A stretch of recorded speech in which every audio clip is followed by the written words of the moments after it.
Welcome back to Champion News Talk Radio, brought to you by championnews.net.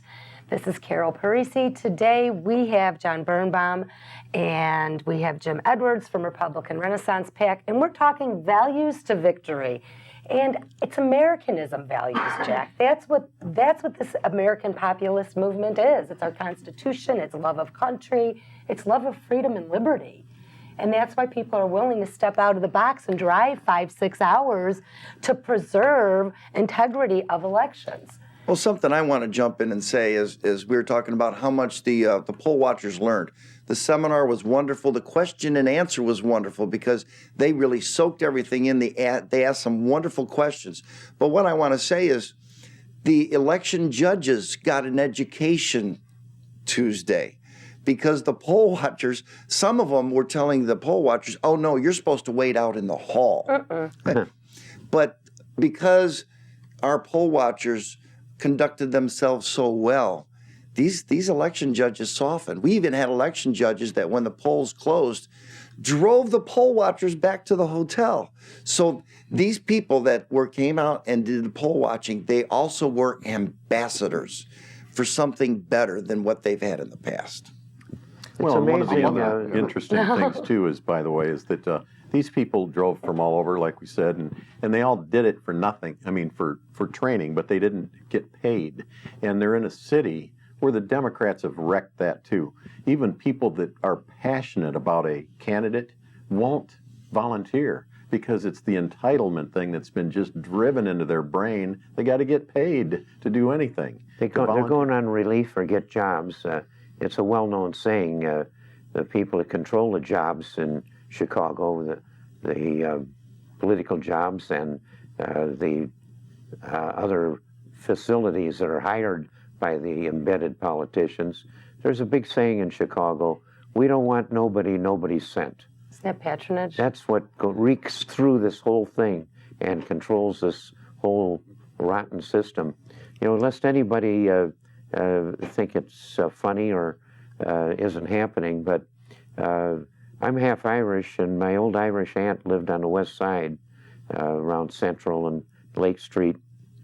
And I asked her after one of these elections, I said, Elva, do you think they really did steal that election? Democrats stole it? And she says, well, of course they did. She said, I voted for Al Horan 7 times myself one year. And she said, my Ed has been dead these 15 years, and I know he's still voting. If you want a long life, eternity is achieved by being a voter in Chicago. That's right, and we addressed that issue, Jack, as well as we could. Obviously, what we wanted to create was ambassadors of our point of view, and certainly education occurred across the lines. We educated our people as to how to be good poll watchers, but as a result, our people went to the polls and educated the election judges about who they were, and they educated them about how to do a better job at the polls. So I see this as an overall positive.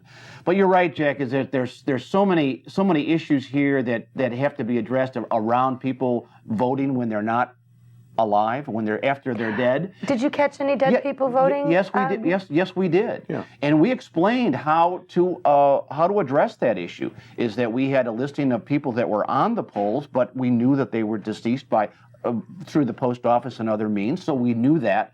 And so our people I told our people, well, when that happens, what do you do when that happens? And I said, well, one of the things that a voter has to do is sign their name. So therefore, if a person we think they're deceased, we challenge that signature. Obviously, that is not the person. So the methodology was simple. It is not an excitable, emotional situation of pointing fingers. No, does that signature match the signature that's on file? You do it, we trained them to do it in a very professional and nonpartisan way. And it impressed them. It truly did. And so that was made. And then the judges of election were forced to take a look at that signature and make a determination.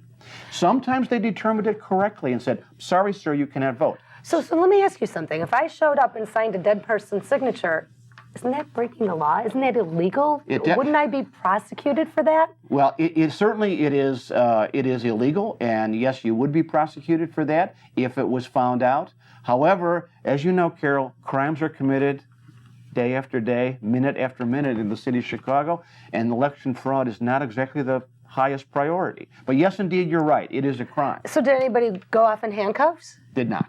No Did not. arrests? No arrests. So John, why don't you share, and Jim, why don't you share a little bit about some of the things we did discover? There wasn't thousands of provisional ballots. There wasn't thousands of dead people voting. There were inconsistencies. There were untrained and uneducated election judges. There was a lot of potholes, but we didn't see anything massive. There wasn't a lot of provisional ballots. Michael, explain what a provisional ballot is. Well, provisional ballot is if they don't have your paperwork there, registered there, they want to make sure you vote. You fill out a provisional ballot that gets checked at a later time. But we saw a lot of electioneering. The most amazing marketing thing that I saw was a precinct captain that had this giant blown up eagle in front of his house. I mean, it was like 2 stories, and the poll was actually in his basement. He was dressed. In somebody's basement? He was in his basement. He was dressed up as Uncle Sam. This was his way of ensuring that he got the quota for the day. I don't know where to go with that. We've got that story. How do we you pick get this a up? poll in someone's basement? I would find that to be opening the door for impropriety. Well, not just anybody's basement. This was the precinct captain's basement. Well, even so much the more. I mean, I know where we vote. It's in churches. It's in school buildings. In the city, they vote. And most of theirs were too. But Most were. But Yeah. these are If they know our close strategy. communities, and the precinct captain pretty much knows everyone in the community, and whether it's a church, or a school, or VFW, or somebody's basement. We went to a number of places, and if they wanted to commit something, do something wrong, it probably doesn't matter whether it's a basement or a. But one of the things we did discover is, there was a lot of electioneering going on, but they're probably used to it. But we did learn some things too, and one of the things we learned is that I didn't know that they could do this, but they had a sample ballot that they handed out to every single one of them. That's the one that they were handing out right there, isn't it? Every single voter that Here came up is at the every sample ballot, precinct. and our viewers can see. It's high quality, and it looks very much like the real It ballot. looks like the real ballot, but what I find to be the most stunning is who you vote for is in red. Well, Madigan's is, but they have every race in the ballot there. But the only names on there are the ones that they want you to vote for. They don't put the opposition on there. And they do have in big red letters or a boxed area up here that it says, election law permits you to take this sample ballot into the voting booth. And of course, those people, how many times have you had people in your own community say, Carol, who should I vote for? Oh, Jack, who all should I the vote time. for? They ask me all the time out where I live. And so wouldn't it be easier to hand them one of these? They can take it in there and they don't have to wonder. They just mark it off. I just find However, the power of they hand suggestion them with to the these- red.